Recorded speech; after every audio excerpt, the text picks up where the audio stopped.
त्याला केवढी छान जाळी पडली आहे आणि मस्त स्पॉन्जी झाली आहे बघा. एक तोडून दाखवते म्हणजे आतलं टेक्स्चर कसं आहे.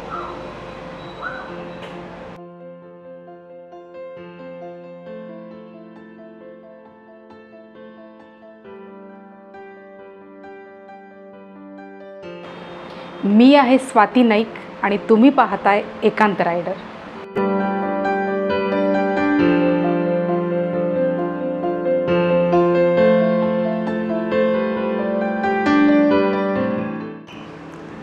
नमस्कार. एकांत रायडरच्या कुकिंग रेसिपीच्या एका नवीन भागात तुमचं स्वागत आहे. तुमच्या एकांत रायडरला इडली किती आवडते हे तर तुम्हाला माहितीच असेल. मागेच आपण ऑथेंटिक साऊथ इंडियन इडलीचे काही स्पॉट कव्हर केले होते, जसं भवानी पेठेतील सुंदरम इडली, रास्ता पेठेतील साऊथ इंडियन मेस आणि मुरगन इडली. तर मी विचार केला की मला घरी बनवायला जमेल का ही ऑथेंटिक इडली. प्रयत्न करायला काय हरकत आहे. इडलीच्या पिठासाठी लागणारे घटक, त्यासाठी लागणारा वेळ, फर्मेंटेशन आणि इडलीची संपूर्ण प्रोसेस या व्हिडिओमध्ये मी शेअर करणार आहे. तर व्हिडिओ शेवटपर्यंत बघायला विसरू नका. चला तर इडलीच्या पिठासाठी लागणारे घटक आपण बघून घेऊयात. इथे मी मिनी मोगरा हा 2 वाट्या तांदूळ वापरला आहे. तुम्ही उकडा तांदूळ वापरू शकता किंवा आंबे मोहरही वापरू शकता. फक्त इंद्रायणी वापरू नका, कारण तो चिकट होतो.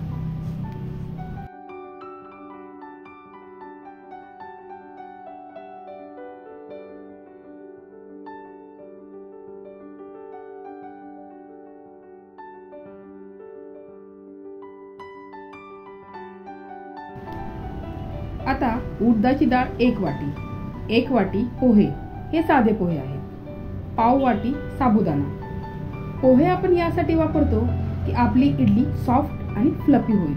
पोह्यांऐवजी तुम्ही मुरमुरे किंवा शिळा उरलेला भातही वापरू शकता.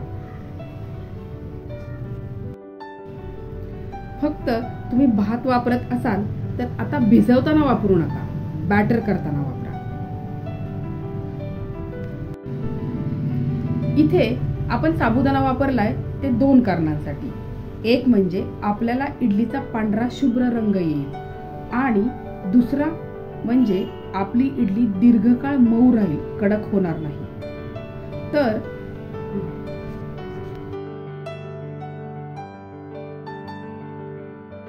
इथे 1 चमचा मेथ्या घालायच्या आहेत. मेथ्या तुमच्या पिठाला फर्मेंट करायला मदत करतील, तेव्हा मेथ्या आवर्जून न विसरता घाला. तर आता हे सर्व घटक छानपैकी धुवून 5 तास भिजत ठेवायचे आहेत.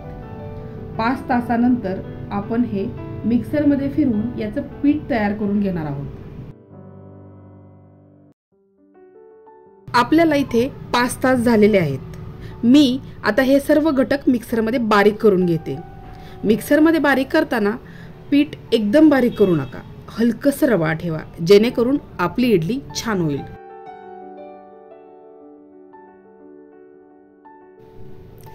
हे बघा, आपलं हे बॅटर हे साधारण अर्ध भांड झालं आहे. आता हे बॅटर आपल्याला 12 ते 14 तास फर्मेंटेशनसाठी एका उबदार ठिकाणी ठेवायचे आहे. तुमच्याकडे ओव्हन असेल तर ओव्हन प्रीहीट करून तुम्ही ते त्यात ठेवू शकता किंवा एका उबदार कापडाने ते भांड लपेटून ठेवा. मात्र इथे भांड चांगलंच मोठं घ्या, कारण ते फर्मेंटेशनने तुमचं पीठ फुगणार आहे. अशा वेळेस तुमचं कापड खराब होता कामा नये.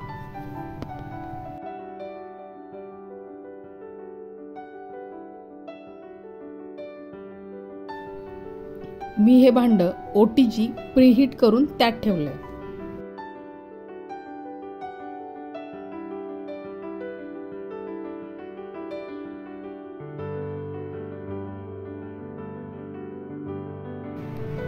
मस्तच बघा, किती सुंदर असं हे पीठ फुगलं आहे.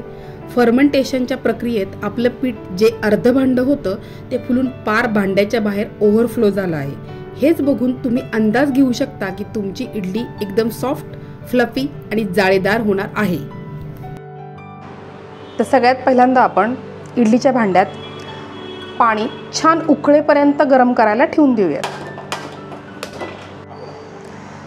आपलं इडलीचं पीठ छान तयार झालं आहे।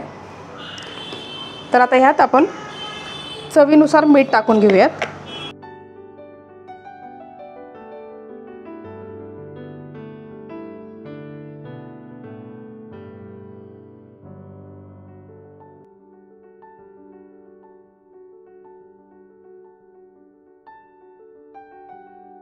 भांड्यांना आपण तेल लावून घेऊयात।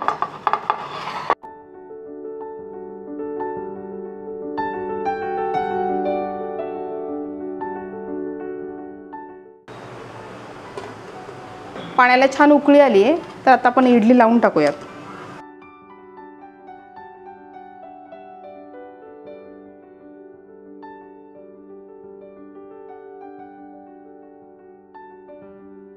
आणि 15 मिनिटे छान त्याला वाफ येऊन देऊयात।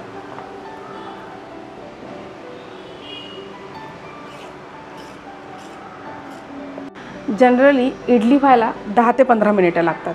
तर आता आपण बघूयात की आपली इडली तयार झाली आहे की नाही।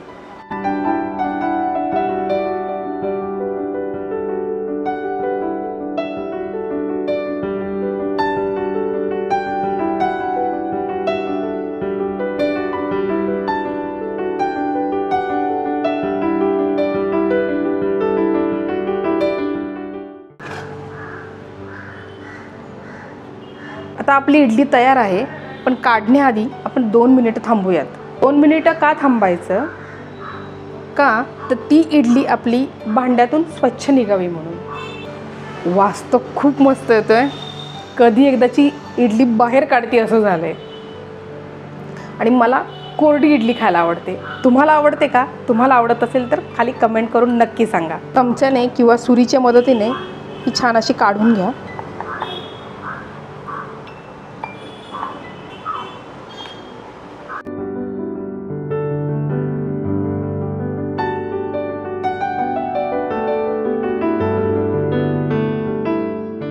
छान निघाली बघा, आणि टेक्स्चर बघा, सुंदर फ्लफी झाली आहे। त्याला केवढी छान जाळी पडली आहे आणि मस्त स्पॉन्जी झाली आहे बघा। एक तोडून दाखवते म्हणजे आतलं टेक्स्चर कसं आहे।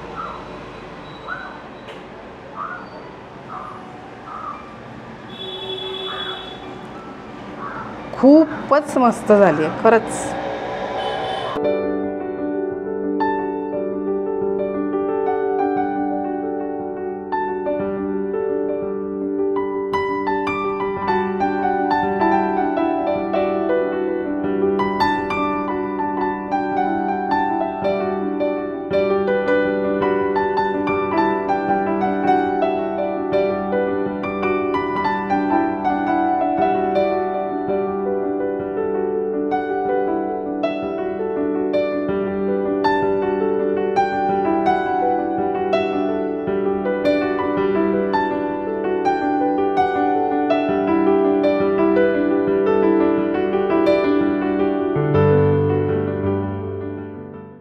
तर आपली ही इडली छान तयार आहे। सांबार आणि चटणीची रेसिपी मी याच्यात दिलेली नाही आहे। तुम्हाला हवी असेल तर नक्की तुम्ही कमेंट करून खाली कळवा, मी ती तुमच्याबरोबर शेअर करेन। पण आता टेस्ट करून बघूयात।